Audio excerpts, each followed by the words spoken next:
Menteri Keuangan Sri Mulyani mengatakan pemerintah sedang mengkaji rencana pemberian insentif berupa tambahan gaji bagi karyawan berpenghasilan di bawah 5 juta rupiah. Karyawan penerima insentif itu diperkirakan sekitar 13 juta orang. Menurut Sri Mulyani, insentif tersebut nanti akan menelan dana sebesar 31,2 triliun rupiah. Dan hingga kini rencana tersebut masih dibahas.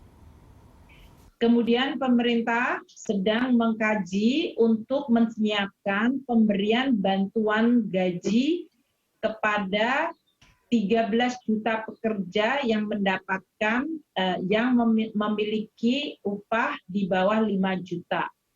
Ini akan diperkirakan memakan anggaran sebesar 31,2 triliun.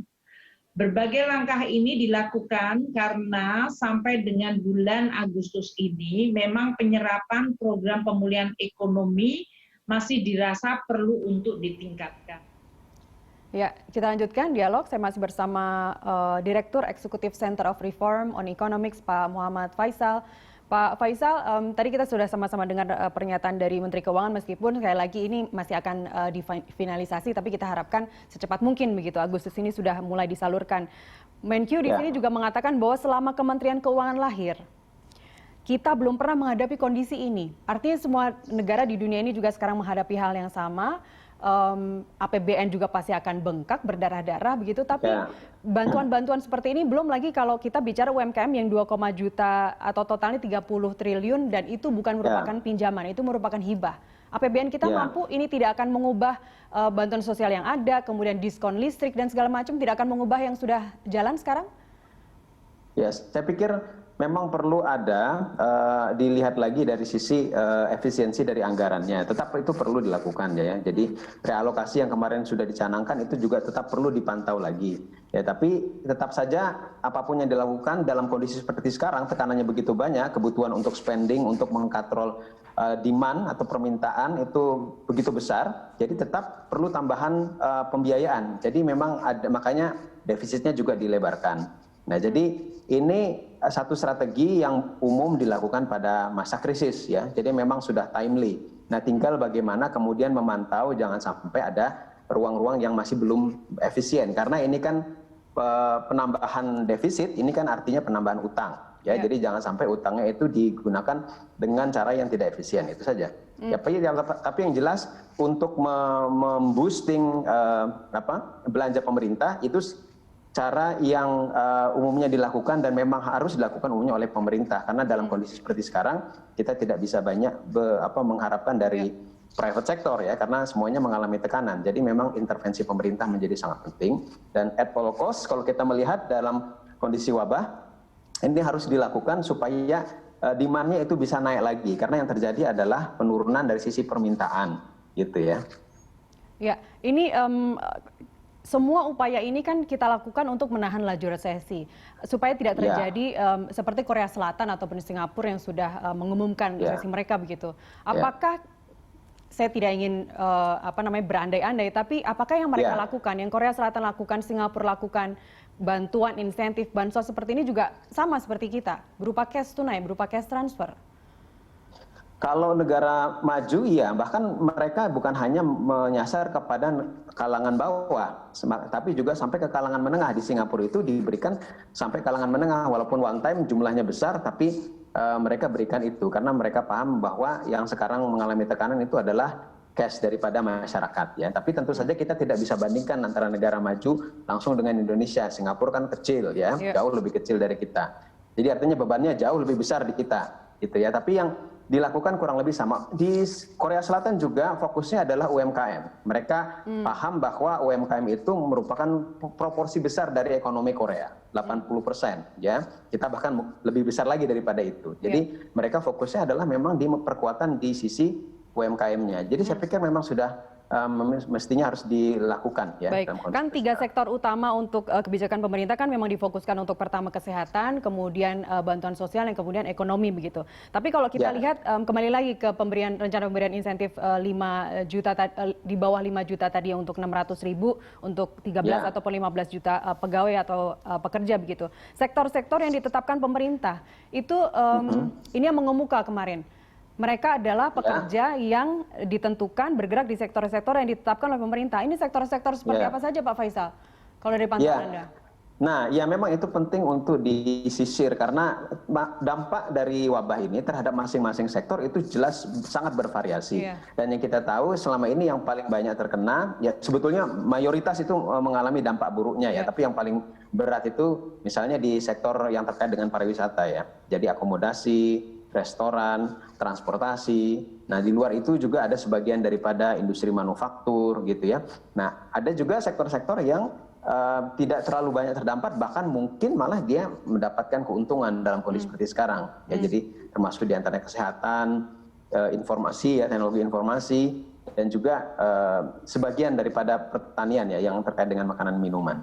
Nah, jadi memang mestinya tidak seragam diberikannya. Jadi saya pikir itu memang harus dilakukan. Jadi dipilah lagi sektornya. Jadi menurut Anda sekali lagi sektor-sektor yang tidak terlalu dirugikan dari pandemi ini, mereka sebaiknya tidak menerima insentif ini?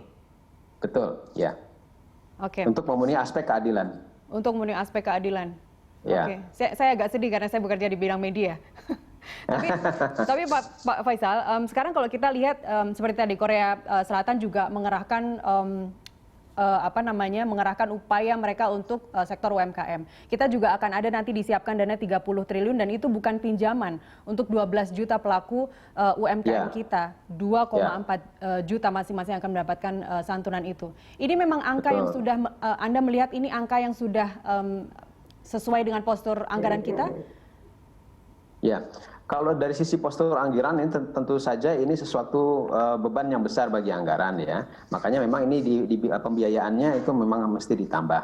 Tapi kalau dibandingkan dengan kebutuhan terhadap ekonomi, jadi kita melihat juga dari sisi seberapa banyak yang perlu dibantu, terutama UMKM itu sebetulnya besar sekali, gitu ya. Sehingga dan mekanismenya juga tidak lagi, kalau yang selama ini saya lihat kan lewat program pemulihan ekonomi nasional banyak yang melalui sistem atau mekanisme lewat perbankan.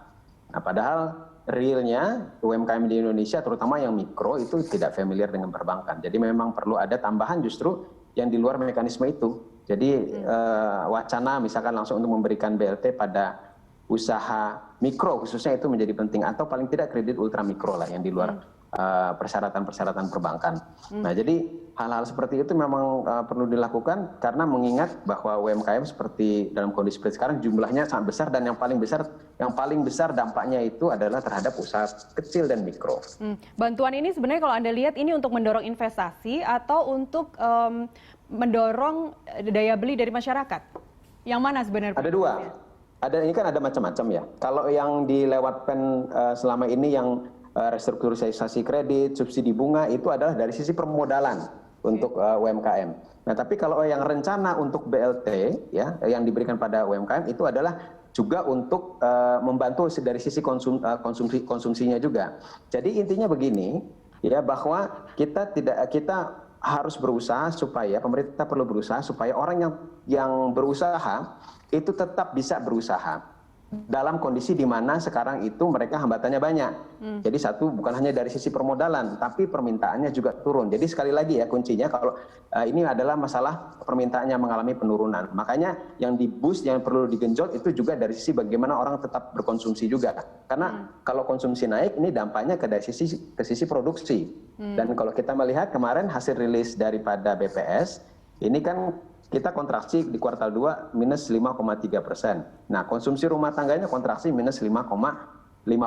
Nah, jadi memang besar sekali kontraksinya di situ. Jadi kalau itu dibiarkan terus-menerus kan ini bisa menjalar ke sisi produksi, bisa menjalar bahkan sampai ke sektor-sektor seperti sektor keuangan. Nah, ini kita perlu hindari. Makanya konsumsinya harus diperkuat dulu. Dan termasuk yang UMKM, termasuk tadi rencana pemerintah untuk memberikan subsidi gaji untuk orang yang gajinya di bawah 5 juta, itu adalah bagian daripada itu. Baik, Pak Faisal, terakhir prediksi Anda juga pernah menyampaikan terkait hal ini begitu. Apakah memang Anda semakin melihat bahwa bulan Agustus ini adalah puncak dari terjadinya gelombang PHK? Ini kita masih belum tahu ya, karena kalau yang jelas kita masih memperkirakan bahwa kontraksi ekonomi terbesar itu terjadi pada kuartal kedua. Jadi mestinya di kuartal ketiga ini sudah agak lebih baik Ya, jadi saya tidak bisa menyimpulkan bahwa di Agustus ini adalah puncaknya. Ya. Nah, tapi biar bagaimanapun juga ketidakpastiannya masih tinggi. Baik. Karena wabahnya masih terus meningkat. Jadi kita perlu tetap bersiap-siap dalam jangka panjang. Nah, satu yang penting yang perlu saya sampaikan mungkin sebagai closing ya. Jadi bahwa ini banyak bantuan yang diberikan oleh pemerintah, kan jangka waktunya akhir tahun ini. Ya, jadi mulai dari rencana pemberian subsidi untuk yang gaji di bawah 5 juta, untuk UMKM, untuk bansos itu banyak yang berakhir di bawah 5 juta. Nah, jadi di akhir tahun ini. Jadi perlu dipikirkan bagaimana exit strateginya nanti ketika masanya sudah habis. Karena ini khawatirnya nanti malah akan ada drop. Jadi ini perlu dipikirkan jangan keluarnya bagaimana. Karena itu sudah terjadi di Amerika sekarang. Di Amerika itu unemployment benefit itu berakhir Juli kemarin dan banyak ekonom yang mengkhawatirkan ada sharp drop dari konsumsi di rumah tangga di Amerika ketika sudah habis masanya. Nah, itu yang harus dipikirkan ke depan. Ya, dan kalau bicara Amerika, The Fed melakukan segala upaya untuk cetak uang segala macam, tapi masih tidak juga membantu. kurang. Ya. Tapi jauh dari kita. Mereka hampir 5 juta dan kita jangan sampai ke arah. Mudah-mudahan ya. Pak Faisal, terima kasih atas waktu Anda telah bersama kami. Sama-sama.